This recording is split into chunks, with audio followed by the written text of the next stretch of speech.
les policiers sont méchants, racistes et systématiquement insupportables. On les enlève. Voilà. Pourquoi est-ce qu'on agresse des pompiers? Vous pouvez me dire ça? Pourquoi on agresse des médecins? Pourquoi on agresse des postiers? Pourquoi? Parce qu'ils tutoient les gens? Jamais. Ils sauvent des vies aux dernières nouvelles, les pompiers surtout. Pourquoi eux se plaignent-ils d'être de plus en plus agressés?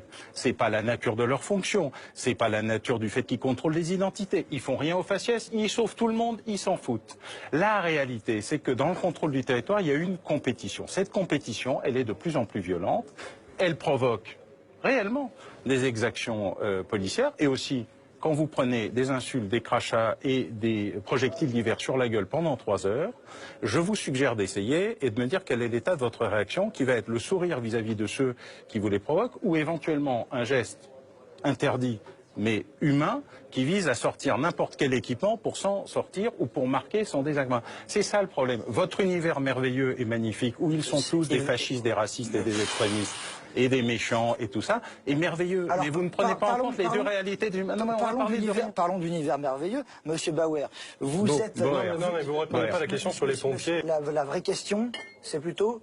Pourquoi il y a des agressions? Pourquoi il y a des incivilités? Pourquoi il y a une criminalité? Là, en fait, là, depuis tout à l'heure, on est complètement atrophié du cerveau. On oublie la question sociale. La base de la chose, la première des insécurités, c'est l'insécurité sociale, économique.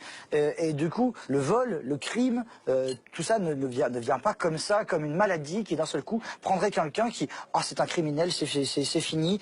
Et du coup, il va occuper son territoire, etc. Non, c'est plutôt parce qu'il y a une concentration de toutes les inégalités sociales possibles et du coup certains pour essayer de s'en sortir vont prendre des chemins de traverse et vont aller vers des actes illégaux. Dans nos quartiers, c'est...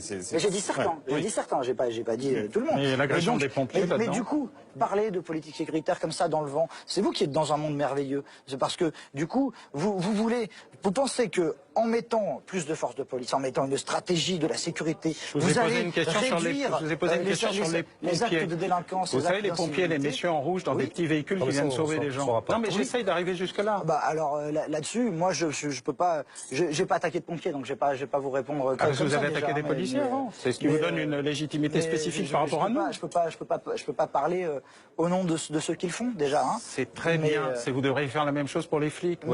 Ça vous permettrait une certaine distance. Ça évitera les généralités inutiles et ça permettrait de discuter. Les généralités inutiles, vous en faites aussi quand même. Avec les pompiers? Donnez-moi un pompier qui est coupable et qui, par sa fonction, mérite d'être agressé. Parce qu'il a fait quoi? Il est venu sauver des gens, il a fait une voiture bleu-blanc-rouge, il a fait pimpon pour éteindre un incendie quand il n'a pas été victime. En plus, vous-même, quand il n'a pas été victime d'un guet-apens. Non, mais oui, vous devriez pleurer sur les pompiers, vraiment. Vous généralisez avec cette vieille... Vous le faites sur qui que ce soit d'autre. Ça vous changerait, vous verrez. Les gens qui vous sauvent, il faut toujours les respecter.